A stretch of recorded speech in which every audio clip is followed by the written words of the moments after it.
Suppose there is no choice. Suppose we feel so disheartened, so lost, so powerless, that any mention of the word choice simply brings up the fuck off, what do you know? I've been there many times. And it wasn't until I discovered in the most simplistic of terms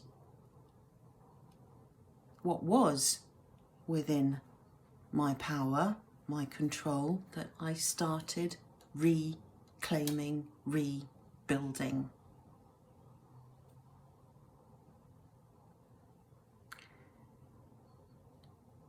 Many of you may know my past, my history. Many may not. We all have our own. I can tell you, though, that the discovery that my soulmate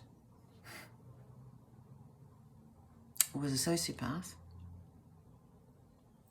and the destruction that that brought was worse even than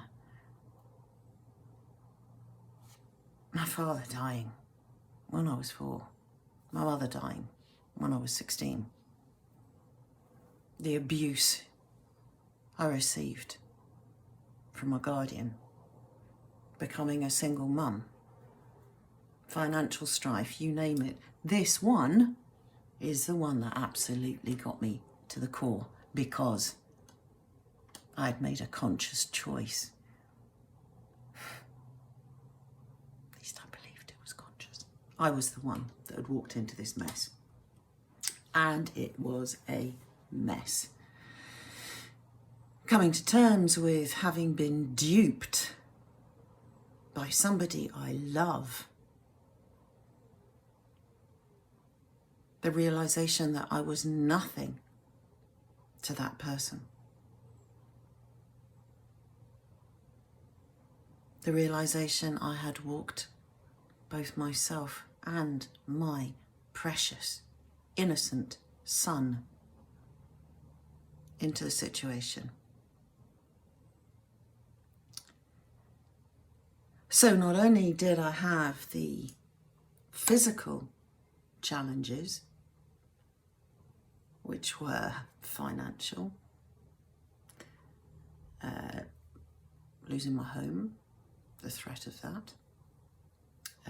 I also badly damaged my knee, so I was physically not good, plus caring for, doing the best I could, caring for a child.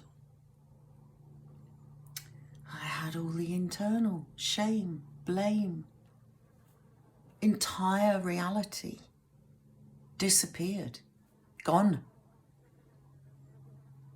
Madness. And the most tricky thing was that nobody understood, nobody could understand, nobody could hear. It was a little like when I was 16 and sent to this guardian, who on the surface was a wonderful chap. You're so lucky to be there. Hidden in plain sight, huh? Hidden in plain sight. I knew then, nobody believed me. This one, though, I hadn't even spotted it. So, that was a biggie. And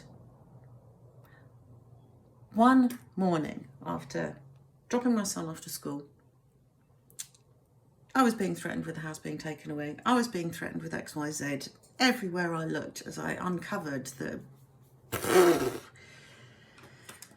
mess that was left, I decided, well, I can't go on with this. Don't know what to do. I'm bloody lost. So, took myself to bed, which is what I tend to do, under the duvet, and shut my eyes. Then I remember, I would go, well, I can stop breathing if I like. I went like that, held my nose, and that very act made me giggle. So I'm like, ridiculous, Mel, of course you can't. Wouldn't do that. And then I decided, well, okay, I can breathe at different rhythms. And I would go, for example. Then I realised, well, I can put a smile on my face if I choose, or I can put a frown on my face if I choose. I can wriggle my finger if I choose. I can move my leg if I choose. I wonder how many steps it takes me to get to the bathroom. Well, I could choose to make it 10. I could choose to make it 4. I could choose to make it 20. And these were tiny, tiny, seemingly insignificant choices that I made. And bit by bit, little by little, moment by moment,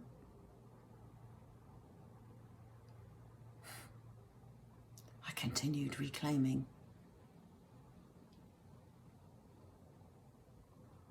It was a long, long road back then.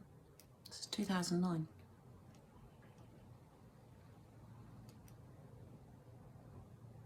And it was during this reclaiming that the work I now deliver came through.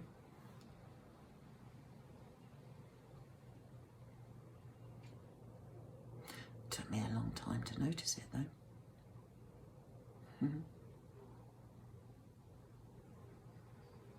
And now this work that I do brings us home to choice, to power, to freedom, to love, to light, quickly, easily.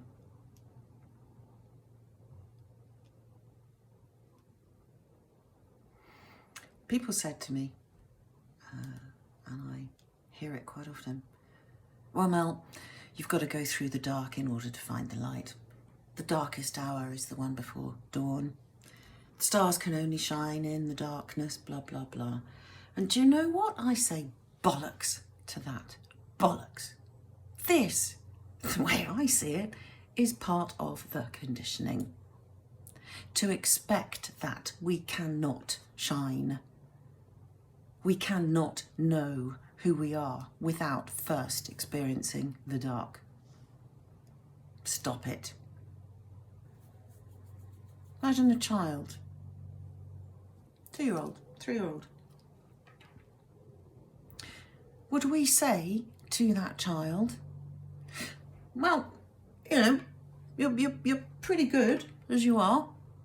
Frankly though, you haven't yet been through the dark, really. So you've no idea you're not quite there yet. Of course we bloody wouldn't. So why do we accept this as a natural progression? Let's stop this. Let's recognise with simplicity, with clarity, with love, the spells, the nonsense.